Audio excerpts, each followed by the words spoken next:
On this episode of China Uncensored, China is smarter than the US. Hi, welcome to China Uncensored. I'm your host, Chris Chappell. The 15-year-olds of this country have really let us down. You know, we're always told, children are our future. Yeah? Well, thanks for the crappy future, kids. There's a reason why fish eat their young. The test results are back for the PISA. That's a global test of 15-year-olds' math, science, and reading skills. And China dominated the US. Thanks for letting us down. Hey, American high schoolers, here's a reading test for you. Read between the lines. Looks like I have to come to the rescue yet again, America. Okay, here's the plan. If you're watching outside the United States, please cover your ears for a moment. Instead of testing all of our 15-year-olds, let's just test some of them. Maybe, I don't know, the smartest and richest of them. How about we just send in Seattle's test scores and say they represent the whole country? Ha! Then we'll see how well Shanghai, China does. Wait, Shanghai, China? Oh, China already stole my idea. All along we've been lamenting that Chinese students are crushing us in standardized tests, when in reality they've just been using test scores from Shanghai and claiming that represents all of China. But here are some facts about Shanghai. That's only 2% of the country, but most of China's richest elite live there, and there are restrictions in place that keep migrant students from entering schools. Not only that, but teachers are paid more, schools get better funding, per capita GDP is more than double the national average, and 84% of high school graduates go to college compared to the national average of 24%. Not to mention that the entire education system in China is geared to taking these kind of tests. Students' time is entirely devoted to studying for tests that determine the next phase of your life. What kind of high school you go to depends on how well you do on your final middle school test. What kind of college you go to depends on your Gaokao. That's the hellish exam you have to take at the end of high school. And just like the way China trains athletes, this single-minded devotion to one task doesn't really leave students equipped for life outside of school. According to the Chinese Academy of Social Sciences, the average college graduate only makes the equivalent of $45 more than your average migrant worker. Monthly salaries for college grads have plateaued at about $250 since 2003, according to the Beijing Times. 3 million graduates were left unemployed this year, according to the government, and Beijing, the capital, only has a 33% employment rate for grads. Compare that to the US, that only has a 3.9% unemployment rate for grads. In China, you're required to go to 9 years of school, though in the countryside that rarely happens. Now, supposedly, this is free education, except, surprise, it's actually way more shadowy and complicated than that. Everyone wants a government job because those are considered iron rice bowls.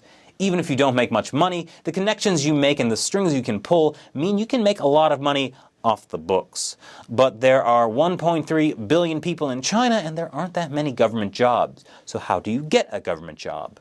Well, you gotta go to the best schools. But there's not enough room in the best schools, so how do you get into the best schools? Bribe your way in. Missed a few crucial points on your Gaokao? At one elite Beijing high school, you can get an extra point for every $4,800 your parents donate to the school.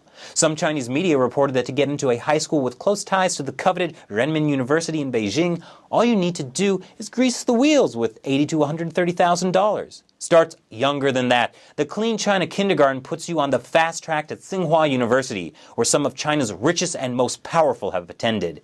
It's supposed to be only for children of Tsinghua faculty, but according to what an anonymous staff member told the New York Times, if you have a spare $24,000, a Tsinghua professor will sponsor your child.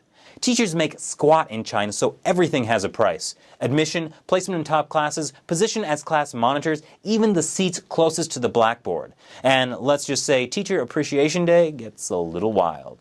So it's not really too much of a surprise that families that actually have that kind of money prefer to just send their kids to study abroad. Since China opened up in 1979, more than 2.5 million students have studied abroad, often the sons and daughters of top officials. My friend went to Harvard with Bo Guagua, the son of Bo Xilai. Kind of makes you wonder that if China really does have such higher scores on tests like the PISA, why so many Chinese families send their kids to study abroad. That's not to say that the education system in America isn't broken either. There's actually a lot we can learn from how they teach children in the East. For example, James Stigler, a professor of psychology at UCLA who studies teaching and learning around the world, did a test on Japanese and American first grade students.